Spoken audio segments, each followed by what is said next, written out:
Panginoon sa kanyang pagkalog sa atin ng magandang panahon, pagkalog sa atin ng buhay at kalakasan. So tayo po ay magpasalamat sa Panginoon ngayong umaga. Higit sa lahat, Panginoon, nais po namin pasalamatan na kayo ay aming Diyos na nag-alay ng inyong buhay para sa amin. Salamat po dahil ang aming mga inawit. Lord, walang ibang nagbigay at nagkaloob ng buhay maliban sa inyo. Nagpapasalamat din kami, Panginoon, na kayo lamang ang aming Diyos at wala na pong iba. Nagpapasalamat din kami, Panginoon, at dahil po sa inyo, kami ay tinawag ninyo yung kalooban nyo ng karapatang maging anak. Panginoon, dahil po doon, makakatawag kami sa inyo, Panginoon ng Ama. Lord, sa umaga pong ito, sa aming pong pag-aaral ng mga salita, amin pong hinihiling na kayo po ang Panginoon na magturo sa amin. Kayo po ang Diyos na kumagitna sa amin, Panginoon. Kayo po ang sumakop sa aming mga puso't isipan. Kayo po ang Panginoon na magkontrol ng aming pong buhay. Lord, ang aming pong panalangin ngayong umaga, turuan niyo po kami. At hayaan niyo po, Panginoon, sumunod kami sa nais niyo po sa aming buhay. Kayo po maging kagalakan namin, Panginoon, sa pag-aaral ng inyong mga salita. Papuri sa inyo, aming Diyos, aming Panginoon. Ito po ang aming panalangin in Jesus' name. Amen. Noong po nakaraan ay ating pinag-aralan ang patungkol po sa ating quiet time, sa ating personal devotion sa Panginoon. Napakalaga po nito dahil dito po, nais nating lumago sa Panginoon. Ito yung talagang kinakailangan natin o pangunahing kailangan po natin. Yung ating personal quiet time. Kumusta po yung inyong quiet time? Sino sa inyo ang ngayong week ay talagang nagkaroon ng araw-araw, nagbasa ng salita ng Panginoon, nagkaroon ng pagkakataon ng mag-devotion? Yung talagang walang... Okay, salamat sa Panginoon. So parang 52 yata ako, 5. Kumusta ho naman yung iba? Lahat po tayo nagdidesal lumago sa Panginoon, tama ho? Pero alam nyo, kahit po anong dami nating preaching na mapakinggan, kahit po anong daming gawain na ating hawakan, kung wala po tayong personal na pag-aaral ng salita ng Diyos, personal na pakikipag-ugnayan sa Panginoon, mahirap po tayong lumago sa Kanya. Mga kapatid, sabi po ng isang quotation,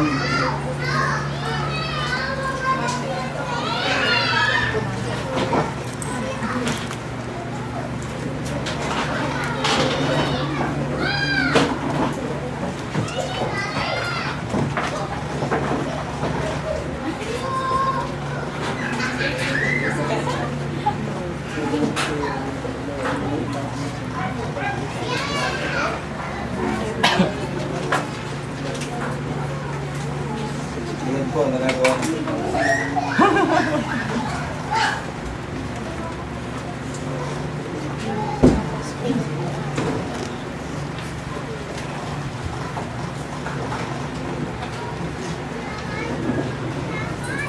Ay, talaga.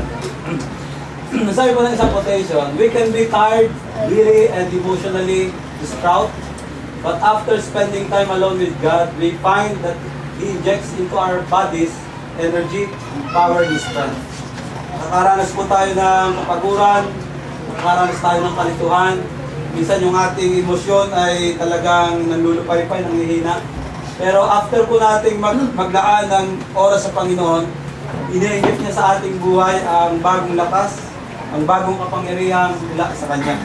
Kaya po napakahalaga ng spending time sa Panginoon. Sabi po ng isang quotation, spending time with God is the key to our strength in success in all areas of life. Kung gusto nating maging successful, spend time with God.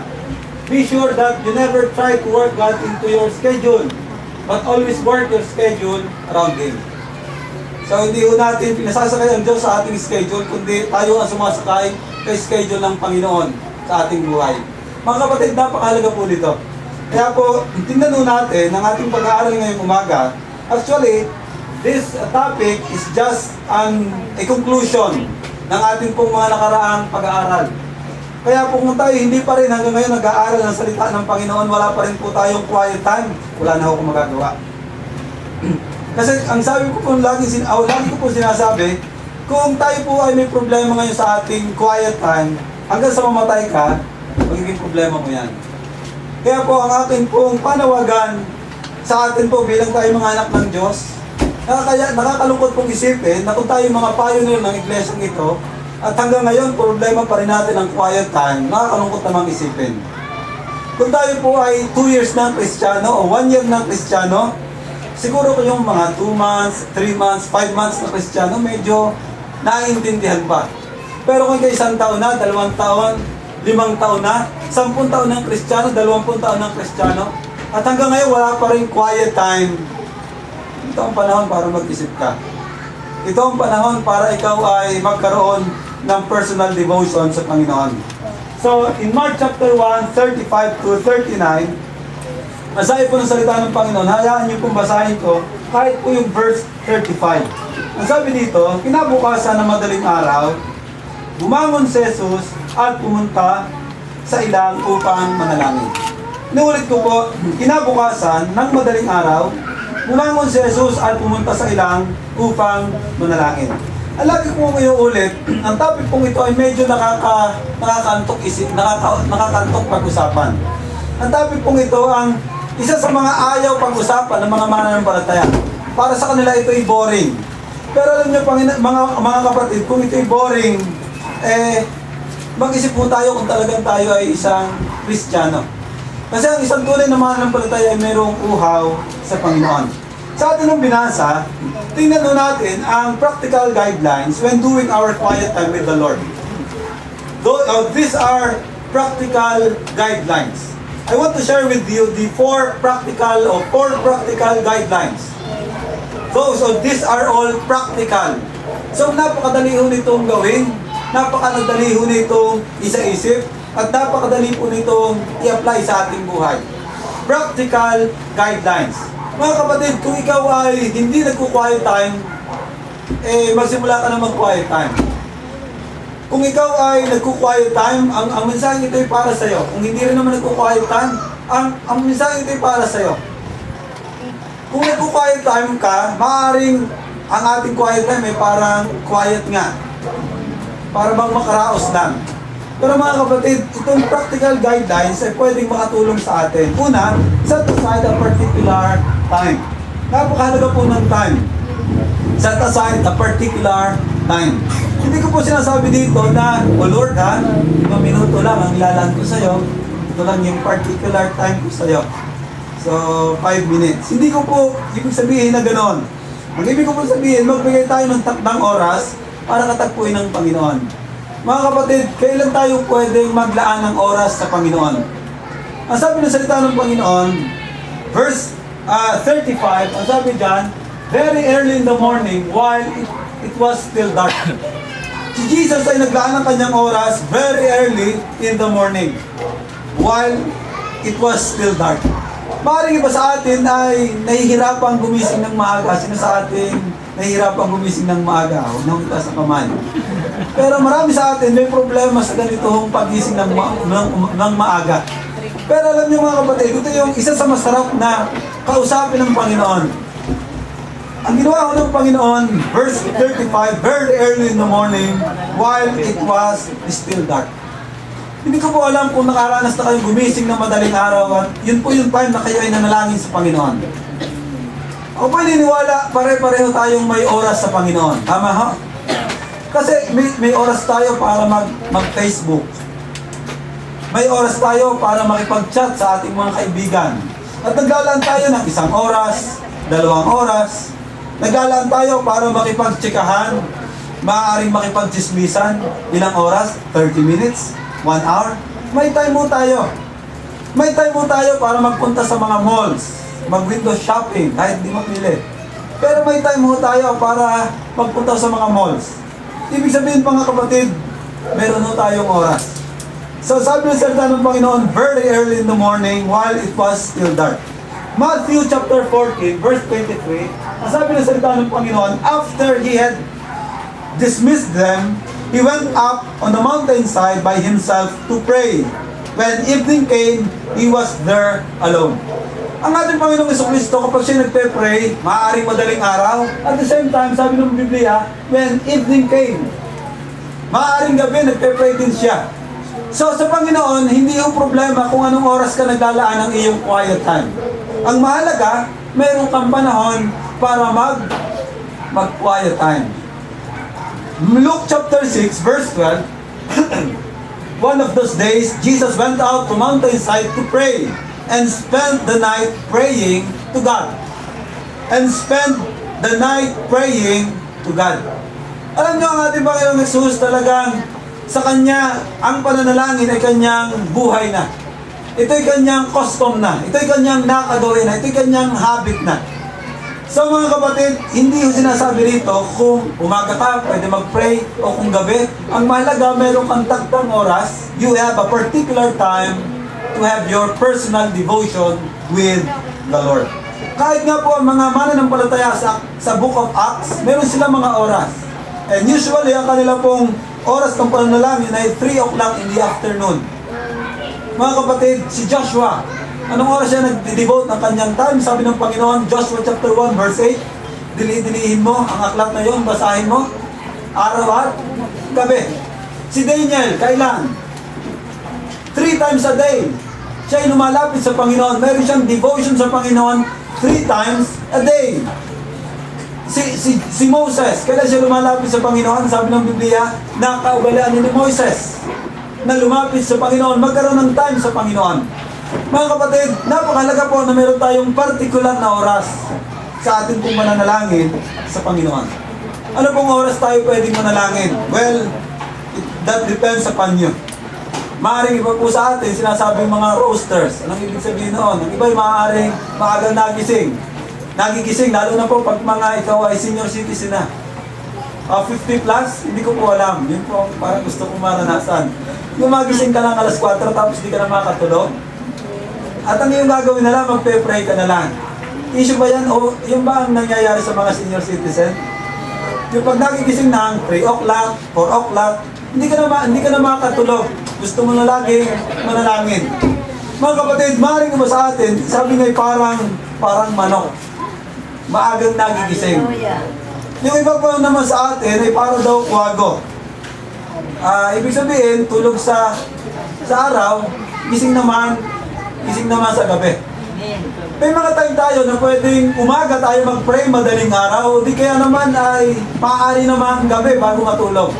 Ang problema naman kapag kagabi, dahil sa kapaguran na ng iyong buong maghapon, parang inaanto ka ng mag-quiet time.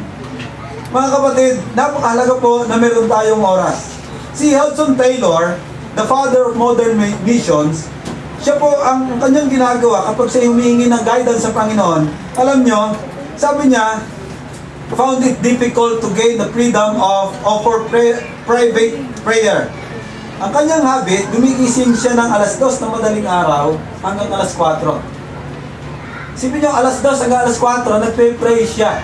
Then after 4 o'clock, natutulog ulit siya. So, ibig sabihin mga kapatid, huwag tayong maging legalistic. Actually, ang ating relasyon sa Panginoon ay hindi naman legalistic. Na dapat ito. Sabi nga, it's not a legal relationship, but love relationship. Magtatakda ka ng oras sa Panginoon dahil mahal mo siya.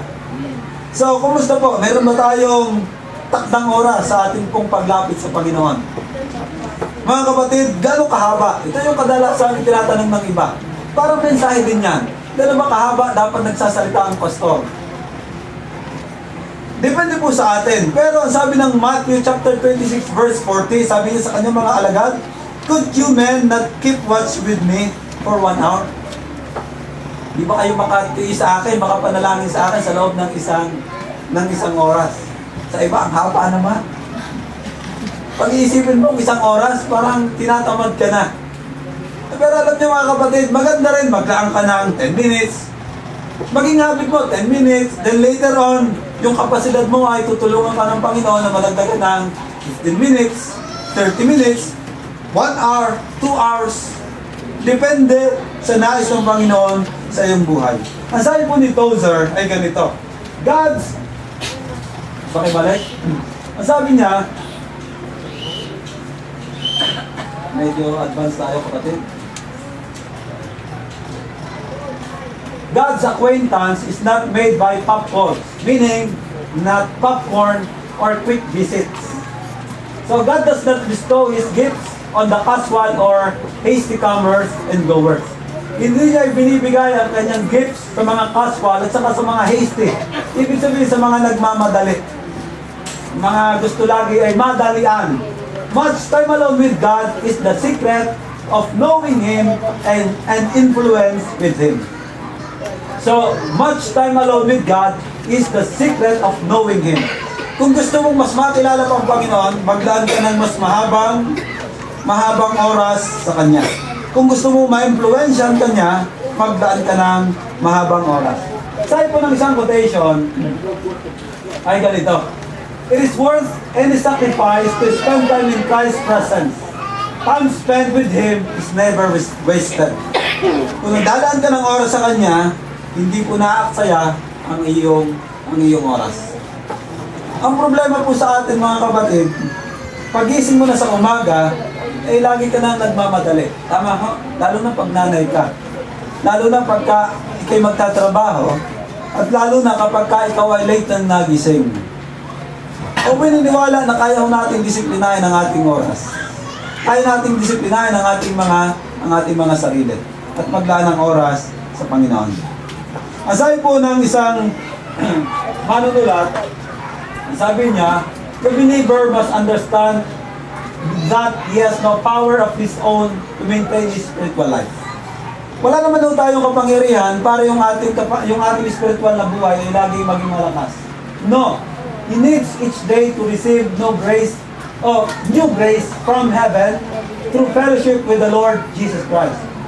This cannot be obtained by a hasty prayer or a superficial reading of a few verses from God's Word.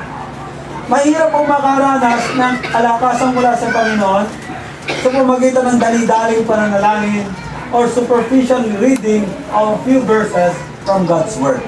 Kasi nangyayari sa atin, minsan babasa ng isang talata, okay na ito. Lagi ho tayong gusto natin ay okay na. Next, sabi niya, he must take time quietly and deliberately to come into God's presence, to feel His weakness and His need, to wait upon God through His Holy Spirit to renew the heavenly light and life in his heart. Then he might rightly expect to be kept by the power of Christ throughout all the day and its temptations. So mga kapatid, napakahalaga po na meron tayong deliberately come into God's presence. Ito ay intentional. Gusto natin lumago sa Panginoon, maging intentional ho ang ating paglapit sa Panginoon.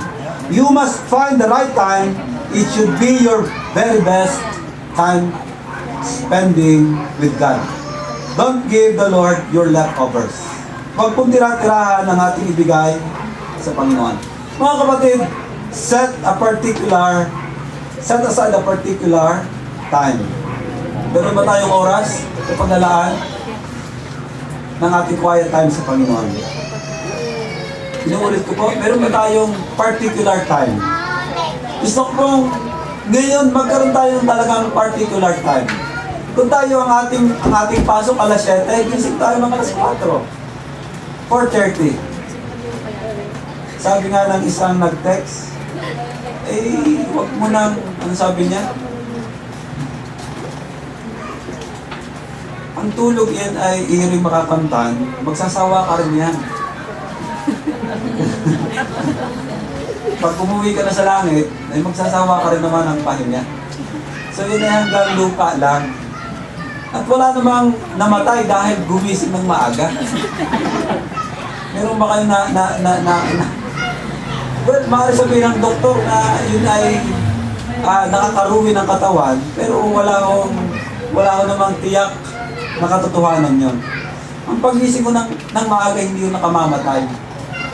Malapay nakapagpapalakas ng atin ng spiritual na kaugnayan sa Panginoon. Set aside a particular time. Isipin mo natin, meron na ba tayong time na pwede ibigay sa Panginoon? Maaari mag-decide tayo ngayong umaga. Anong time ang pwede mong ilaan sa Panginoon? Yung hindi ka nagmamadali. Hindi yung naglalaba ka ay saka ka nagdi-devotion. Nakuha ka ng exam, saka ka nagdi-devotion. Maglaan mo tayo talaga ng particular time para mag-devotion. May naisip na ho tayong time. Hindi ho tira-tirahan, hindi yung mga pangat, hindi talagang best time para sa Panginoon. May naisip na ho tayo. Gusto ko mag-decide tayo ngayong umaga. Hindi ho ito biruan. Ito itutuhanan. Set aside a particular time. Pangalawa, napakahalaga rin po ng particular place. Set aside a particular place. Verse 35, very early in the morning, while it was still dark, Jesus got up, left the house, and went off to a solitary place where he prayed. Sabi ng salita ng Panginoon, napunta siya sa ilang na lugar, sa isang lugar na siya lamang para siya ay manalangin. Mga kapatid, napakahalaga na ang isang pamilya ay meron din po silang devotion. Pero hindi yun sapat. Napakahalaga rin na mag-asawa ay merong parehong oras, parehong lugar na sila ay nagkakaroon ng time sa Panginoon. Find a place where you can focus. Jesus said, enter in your closet and pray. Ang sabi sa Matthew chapter 6, verse 6. Ang gusto lamang sabihin niya, find a place of isolation where you can shut the door on the world and open the windows to heaven. Mga kapatid, si Moises ay nagkaroon ho siya ng particular place. Anong kanyang particular place? Tent of meeting. Si Daniel ay meron siyang upper room. Doon siya nagpe-pray. Ang mga Jews ay meron pong place o places of prayer. Ang ating Panginoong Jesucristo ay meron din siyang lugar. Meron siyang lugar para magkaroon ng kanyang pananalangin sa ating Panginoon. Luke chapter 5, verse 15 and 16. Nasabi ng salita ng Panginoon, the news about him spread all the more, so that crowds of people came to hear him and to be healed of the sicknesses. But Jesus often withdrew to lonely places and prayed. Mga kapatid, meron siyang places o meron siyang lugar para manalangin. Isang lugar para manalangin. Ito po yung paalala sa atin kapag tayo nagpe-pray. As much as possible, let the place be silent and free from distractions. Saan ho tayo nagkakaroon ng quiet time? Kung maaari ho, sabi nga ay huwag yung nasa tapat ng bintana na pagka may dadaan, kita. Naroon ka sa tapat ng bintana, nagpe-pray ka, dadaan si kumare, may bit-bit na isda. Uy, anong isda yan yung binili? Dumaan yung naniningil sa Meralco, saan man, naniningil. So, kitang-kita mo. O di kaya may dumaan mga chismosa, kita mo, ano sinabi mo? So, mga kapatid, dapat po kumaari ay lugar na pwede tayong manahimik. Lugar na walang makakadistract sa atin. Hindi yung kapag ka tayo nagpe-pray, yung napakarami nating iniintindi na naghalo na yung iyong sinusulat sa mga pautang mo o kaya kung anong mga gagawin mo. Lahat na o kaya sa negosyo mo. At the same time, may sinusulat ka rin tungkol sa salita ng Diyos. Mga kapatid, particular place. Napakahalaga po noon. Diba, ikinuwento ko sa inyo si Susana Wesley. Labing siya mga kanyang anak. Pero meron pa rin siyang time para mag-pray sa Panginoon. Meron siyang pa rin siyang lugar. Anong lugar niya?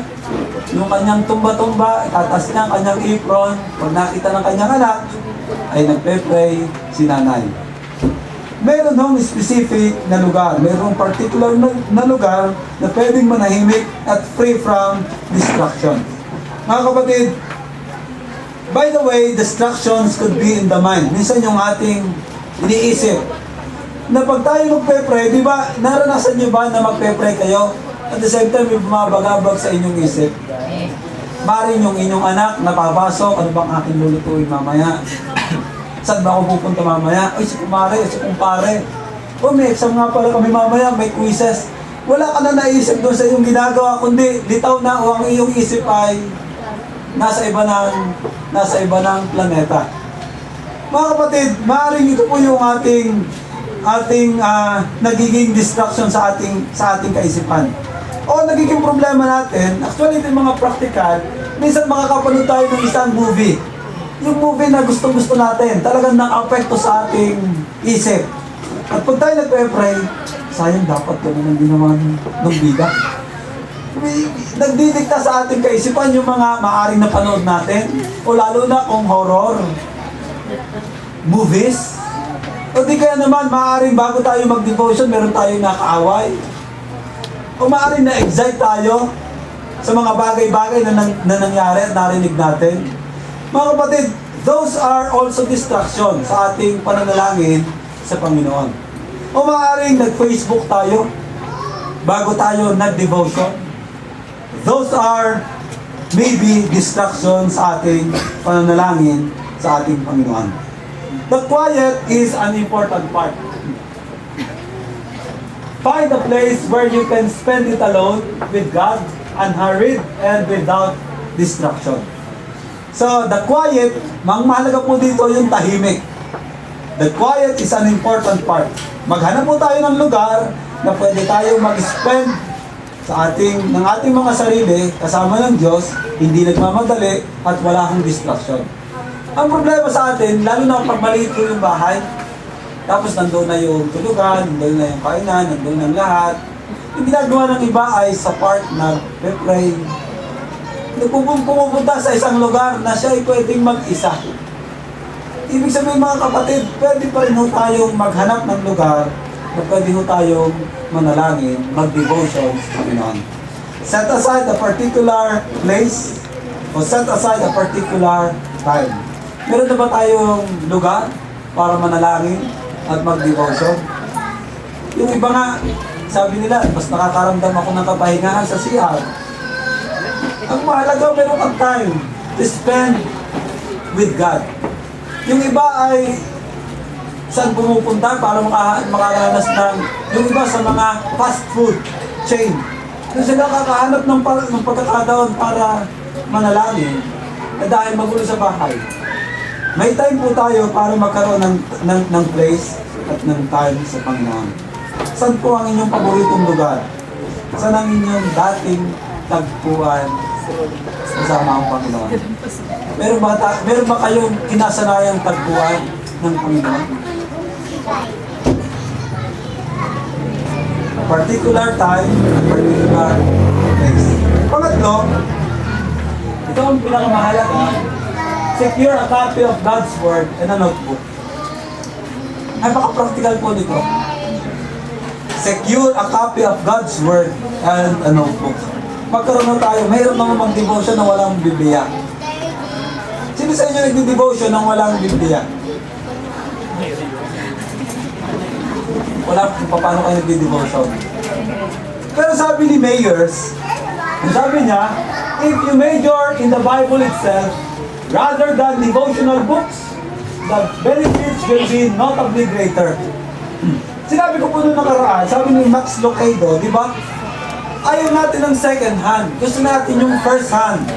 Yung pag tayo magdi-devotion, tayo mismo yung nag-aaral ng salita ng Panginoon.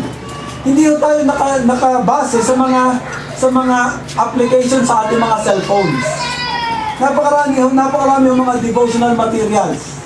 Pero alam niyo mga kapatid, sabi nga ni Max Lucado, second hand. Kung second hand, gusto niyo ba pagka kayo magbe-vacation, yung iba magbe-vacation para sa inyo? Gusto niyo ba pagka kayo ay kakain, yung iba kakain para sa inyo? O gusto niyo kayo mismo ang magko-cultivate o maghahanap ng salita mula sa Panginoon? So mga kapatid, kung atin po magiging major ang Biblia sa ating devotional, sabi ni Mayers, benefits will be notably greater. O maaaring, sabi ko po kanina, maaaring di-devotion tayo, titingin lamang tayo sa mga huli ng ibon. Yung iba, pagka may dalang gitara, kakanta lang sa Panginoon, para sa kanila, devotion na yon. Pero ba tayo mag-devotion? Walang Biblia. Yung iba, parang makikinig lang ng mga music. At parang sa kanila, devotion na yon. Pero alam niyo mga kapatid, ang sabi ito po yung kasabihan ng mga Baptist, sabi nila, ito po yung kanilang statement of faith on the Holy Scriptures, The Holy Scripture is the only sufficient, certain, and infallible rule of all saving knowledge, faith, and obedience. Although the light of nature, yung mga nature, di ba pag nakikita natin yung mga bundok, yung mga uri ng mga tubig, o di kaya mga lupa, di ba nakikita natin na napakabuti talaga ng Panginoon. Pero yung mga kapatid, sabi nga, and the words of creation and providence do so far manifest the goodness, wisdom, and power of God as to leave men inexcusable. Yet, are they not sufficient to give that knowledge of God and His will which is necessary unto salvation? Sabi niya, yung pagtingin naman sa mga mabubuting bagay, yung mga ginawa ng Diyos, mga creation, maganda rin naman yan. Pero alam niyo, sabi niya, ang kanilang statement of faith, yet are they not sufficient. Hindi yung sufficient to give that knowledge of God para magbigay sa atin kung paano natin mas maunawaan ang kapangyarihan at ang karunungan ng Diyos and His will which is necessary unto salvation. Pag ba tumingin tayo sa bundok o tumingin tayo sa mga likhang tubig ng ating Panginoong Yesus, makikita ba natin na ang kaligtasan mula rito?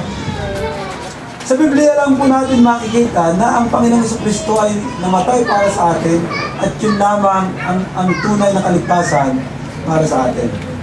So these are guidelines o practical guidelines kapag tayo nag-aaral ng salita ng Panginoon. Una, observe. Observe. Tingnan natin at gamitin yung mga tanong. Ano yung mga tanong? Who, what, when, where, why, how. For example, ikaw ay mag-aaral ng isang talata mula sa salita ng Panginoon. Di ba, balikan natin yung ating mga napag-aralan sa school, paggamit ng ano, paggamit ng sino, paggamit ng kailan, paggamit ng saan, paggamit ng bakit, at paggamit ng paano. Observe what the passage is saying in describing. Ano ba ang sinasabi ng talata? At ano ba ang kanyang dinidescribe sa atin? So mga kapatid, napakahalaga po na tingnan natin at pag-aralan who are the characters. Sino ba yung mga pinag-uusapan dito? Ano ba yung nangyayari sa talata? Saan ito nangyari? So mga kapatid, napakahalaga na ito yung mga tanong na ating basic questions kapag tayo nag-aaral ng salita ng Panginoon. So, observe. Tingnan natin mabuti. For example, yung ating talata ngayon. Ano ba yung sinasabi ng salita ng Panginoon? So, observe. Pangalawa, interpret. Ano ang ibig nitong sabihin para sa atin? Ano ba yung context? Bakit sinabi ng Panginoon? Ano yung kanyang context? Ano yung nangyari bago ito? At ano yung nangyari pagkatapos nito? That's the context. Is there something that strikes you? Meron bang naka-strike sa iyong puso? Sa mga talatang iyong binasa? So, yun na yung pagbulay-bulayan. Yung mga salita ng Diyos na naka-strike sa iyo. Interpret. Anong ibig sabihin nito para sa iyo? Ayon sa salita ng Diyos. And panghuli, meditate and apply. What does this mean in my life? Paano ko ito ilalapat sa aking buhay? Paano ko ito ilalapat sa pakikitungo ko sa ibang tao? And what are some actions you need to take in order to apply God's Word directly to your life? So, observe, interpret, meditate, and apply. Mga kapatid, napakahalaga po na kapag tayo nag-aaral ng salita ng ating Panginoon, ito ang ating dapat maging approach. Ano yun? Observe, interpret, and meditate, and apply. So, paano ko tayo nagbabasa ng salita ng Panginoon? Pag ba tayo nagdi-devotion ay ganito? Kung ano ang mabuksan, yun ang ating babasahin ngayon. Ay, Jeremiah ako ngayon. Alam niyo mga katulong mga kapatid, kung meron tayong sinusunod na sistema. For example, kung mas gusto mo makilala ang Panginoong Yesus, I would recommend maging devotion nyo ang Book of John. Bakit? Si Jesus kasi sa Book of John, ipinakikita na siya ay Son of God. Napakaganda ng Book of John. Kasi ang Book of John chapter 20, 30 and 31, ang sabi ng salita ng Panginoon, nasulat ang lahat ng ito upang ano? Ang sinuman ay dapat manampalataya na ang Panginoong Jesucristo ay anak ng Diyos. So napakahalaga, maganda, I would recommend pag-aralan po ninyo at maging devotion. For example, everyday, one chapter. Book of John. So, Book of John.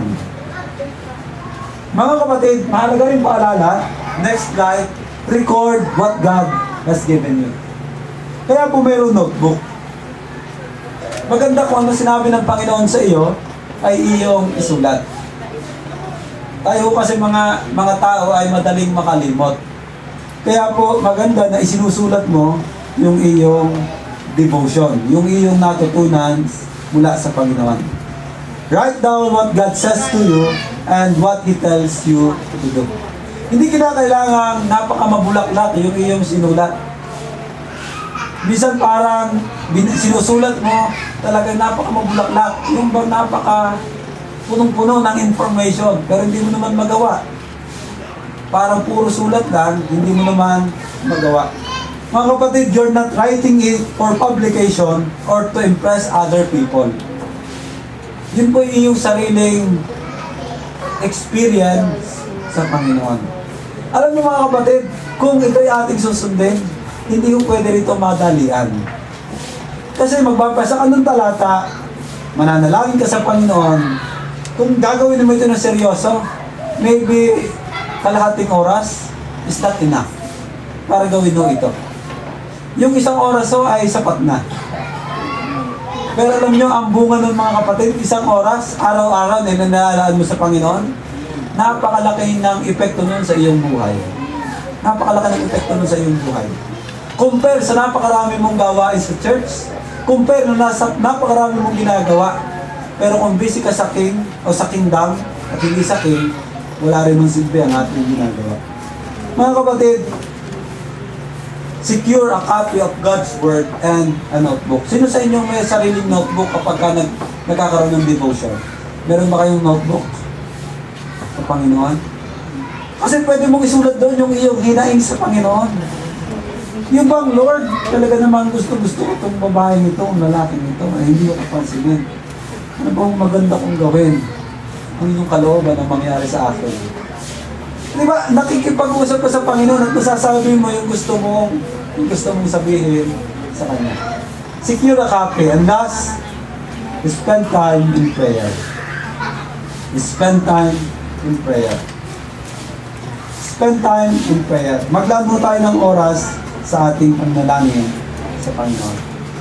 Hindi po ako against sa pattern na ito, yung ating pong Acts pattern.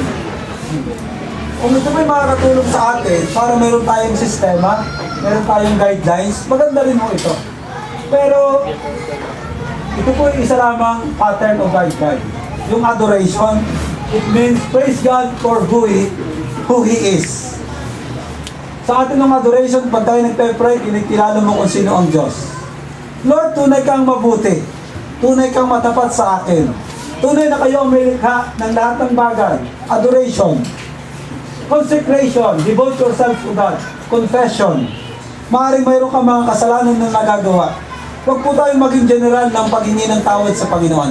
Minsan yung ating paghingi ng tawad sa Panginoon, Lord, patawarin niyo po sa aking mga kasalanan. Amen. Ano ba yung mga kasalanan yon? Maaaring kanina ay nasaktan mo ang iyong asawa. Maaaring nakapagsalita ka ng masama sa iyong kapwa. Maaaring kanina lang ay nakapangupit ka ng baon sa iyong nanay. O di kaya naman nakapaghusga ka sa iyong kapwa. Alalahanin mo yung mga kasalanan na gawa mo at humingi ka ng tawad sa Panginoon. Huwag pong napaka-general ng iyong paghingi ng tawad sa Panginoon. Be specific. Pangatlo, thanksgiving. Thank God for all He has done for you. Ano ba yung mga ginawa ng Diyos sa iyong buhay? Pasalamatan mo siya. Maaring nung nakaraan, o maaring kanina, ikaw kumuha ng exam, tapos isa lamang ang mali mo. O maaring isa lamang ang tama mo. Lord, salamat po kasi hindi naman talaga ako nag-aral. Yun na yung pagtuturo nyo sa akin. Hindi ako nag-aaral. Sa susunod ho, mag-aaral na ako. Di ba? Lahat ng bagay, dapat natin pagpasalamat sa Panginoon dahil meron siyang itinuturo sa atin. Thanksgiving. Thank God for all He has done for you. Hindi lamang yung mga mabubuting bagay, kundi kahit yung mga pangit sa tingin nating bagay. Dapat po natin ipagpasalamat sa Panginoon. And supplication. Present your request to God. Napakarami ho natin pwedeng ipanalangin. Hindi ho yung puro ako na lamang. Maring pag-pray natin yung mga bagay na sa church, yung ating bansa, ipag-pray natin yung mga kaibigan natin, ipag-pray natin yung mga leaders ng church. Marami ho tayong pwedeng panalangin sa Panginoon. Ipag-pray natin yung ating church building, yung ating missions. Actually, kung gagawin na natin ito, isa't kalahating oras ay kulang mo pag tayo magpe-pray sa Kanya. Mga kapatid, spend time in prayer. Ito po yung sinulat ni S.D. Gordon at ito yung makakatulong sa atin. Sabi niya, God's Word must be the basis of all our praying because God Himself speaks in it. Para po hindi maging makasarili ang ating pananalangin, dapat po nakabase sa salita ng Diyos. God's Word must be the basis of all our praying because God Himself speaks in it. So kapag po tayo nagpe-pray, halimbawa, ang ating devotion ay Psalm 23, Awit 23. Ano sabi ng Awit 23? The Lord is my shepherd. Pwede nating sabihin, Panginoon, salamat po, kayong aking pastor. Panginoon, salamat dahil kayong aking pastor, hindi niyo ako pagkukulangin. Salamat na kayong aking pastor, lagi niyo akong dinadala sa mainam na pastulan. Salamat, Panginoon, dahil kayong aking pastor, hindi niyo ako pababayaan. Mga kapatid, pagka ganito ang ating uri ng pananalangin, hindi tayo magiging makasarili. Tama ha? Kasi ang ating pananalangin ay base sa salita ng Diyos. Pangalawa, sabi ni S.D. Gordon, the Bible is a book, yet more than a book, there is a living presence in it that we should listen to. It's more than a book. Marami pong book at ang iba ay obsolete na. Pero ang Biblia, hindi ho malilipasan ng sustansya.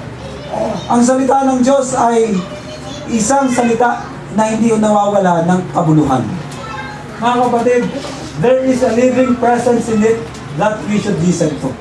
Alam niyo, pag tayo nagbabasa ng salita ng Diyos, nakakaranas tayo ng kaginhawahan at kapayapaan mula sa Panginoon. And last, sabi niya, Bible reading is the listening side of prayer. It is the ear side of prayer is right. If the ear side of prayer is right, the tongue side would be right. Ang sabi niya, kung ang ating pakikinig sa panalangin ay tama, definitely, kapag tayo nagsalita, ay tama rin. So, as we let God teach us through His Word, both our living and our praying become a response to what He said. Mga kapatid, napakahalaga po ng ating pananalangin sa Panginoon na dapat tama yung ating pakikinig sa Kanya. Kaya po pag tayo nagpe-pray, dapat base sa ating naging devotion. Mga kapatid, ang ating mensahe ngayong umaga is just a conclusion sa ating napag-aralan ng mga nakaraan. Pinag-aralan natin na dapat nating mahalin ang salita ng Diyos. At ito na ang isa sa paraan para mahalin natin ang salita ng Diyos. Magkaroon tayo ng quiet time. The question is our quiet time too quiet? Napakatahimik ba ng ating quiet time? These are practical guidelines. First practical guideline is set aside a particular time. Sana po nakapag-isip na tayo ng oras. May mga alarm clock naman tayo. Magising tayo ng 5 o'clock, 4 o'clock, 3 o'clock, 2 o'clock. Pagkatapos ng devotion, matulog ulit. Wala akong problema doon. Maglaan tayo ng gabi. Kung doon tayo mas komportable. Set aside a particular time. Pangalawa, set aside a particular place. Nakakatulong po ito sa atin. Pag tayo may lugar na doon tayo nagpe-pray. Kung doon tayo nakakaranas ng kaginawa sa puno ng mangga, sa puno ng nyog, huwag lang may bunga at bakal magpatakan. Pero sa lugar na pwede mo kayong maglaan ng oras at ng lugar sa Panginoon. Pangatlo, secure a copy of God's Word and a notebook. Simula ho ngayon, yung mga hindi pa nag-take note, walang journal, magkaroon ho kayo ng journal. Bakit po? Mahalaga ito. Kasi sa time na kayo ay nanghihina, balikan lang ho ninyo yung inyong natutunan mula sa Panginoon. At manunumbalik ang inyong lakas. So, intentional po ang ating paglapit sa Panginoon. And last, spend time in prayer. Maglaan ho tayo ng oras sa ating pananalangin sa ating Panginoon. It's a challenge po sa atin ngayong umaga. At quiet time, it's a time for you to set aside to meet with someone. A quiet time is a time for you to set aside to meet with someone. Di ba nung kayo mga binata pa, sa mga binata dito at dalaga, at kayo ay mayroong boyfriend o girlfriend na bagong sagot, ika nga ay kainitan, yung kahapon ka lang sinagot, tapos ay may date kayo, ka-excited, ano? Ganun din dapat ang quiet time. Ang quiet time is a time for you to set aside to meet with someone. To meet with someone. Excited ka dun sa someone. At walang iba kundi ang ating Panginoon. Ang sabi ni John White, you do not leave God when you go from the quiet time to quiet place anymore than He leaves you. A quiet time is a tuning in or a tuning in time. So mga kapatid, a quiet time is a tuning in time. Tune in mo ang iyong sarili. Sabi nga niya, you should not switch off the radio once you have tuned in to God's wavelength. Di ba, nung uso pa ang radio, kapag ka nakakita ka ng isang signal na maayos, tapos napakaganda ng kantahan, o kaya drama, lalo na pagka mga nasa probinsya ka at may drama, di ba pag nakasumpong ka ng isang signal na maayos-ayos ang hindi nagkakarorgan, eh doon ka na. Ganun din daw mga kapatid kapag tayo ay nakatune in sa Panginoon. Napakalaga po na mayroon tayong oras para mag-tune in sa ating Panginoon. Mga kapatid, nawa po yung ating mensahe ngayong umaga. Napaka-practical po nito. Ito'y narinig na ho ninyo. Actually, nag-aalinlangan ho kung sasabihin ko ito. Pero ang gusto ko lamang po sabihin sa atin, issue pa rin ho talaga natin kasi ito. Yung quiet time. Kasi kahit kung anong daming sabihin ng mga pastor na tatayo dito sa unahan, tapos wala kayong time kay Lord, napakalabo ninyo mabago sa Panginoon. Inuulit ko po, malabo kayong mabago sa Panginoon. Again, kung kayo po hanggang ngayon may issue sa inyong quiet time, mamamatay ho kayong may issue sa quiet time. At hindi ho niyo kayang solusyonan. Kung gusto natin lumago sa Panginoon, lahat ng dapat natin gawin intentional. Tama ho? Naniniwala kayo? Yung inyong asawa na hindi nyo mamahal-mahal, mamamahal lamang ho ninyo yan kung gagawin ninyo intentionally. Yung inyong anak na pasaway, mahirap mahalin yan. Pero intentionally, kailangan ho ninyong mahalin. Actually, tayo naman ay mahirap mahalin sa totoo lang. Pero intentionally, minahal tayo ni Lord. In conclusion, si Jesus, hindi ko siya nangangailangan wala siyang kasalanan dapat i-confess sa Ama. Tama ho? Siya perfect na Diyos. Si Lord doon hindi nababawasan ng kapangyarihan. Si Jesus, hindi ko siya napapagod. Spiritually, hindi siya napapagod. Doon siya narito, hindi siya napapagod. Si Jesus, bilang siya ay anak ng Diyos, hindi siya napapagod magmahal. Pero bakit siya mayroong time para lumapit sa Ama? How much more tayo bilang tayo kanyang mga anak? Bilang tayo mga tao na limited. Dapat po tayo mayroong panahon na lumapit sa Panginoon. Ang tanong ko ho ngayong umaga mga kapatid, nasolve na po ba natin sa ating mga sarili? Na simula ngayon, maglalala tayo ng quiet sa Panginoon? Sino sa inyo itaas ng kamay na simula ngayon, promise ko kay Lord, maglalaan ako ng oras sa Kanya. Tapos nga po ang kamay na gusto na maglaan ng oras sa Panginoon simula ngayon.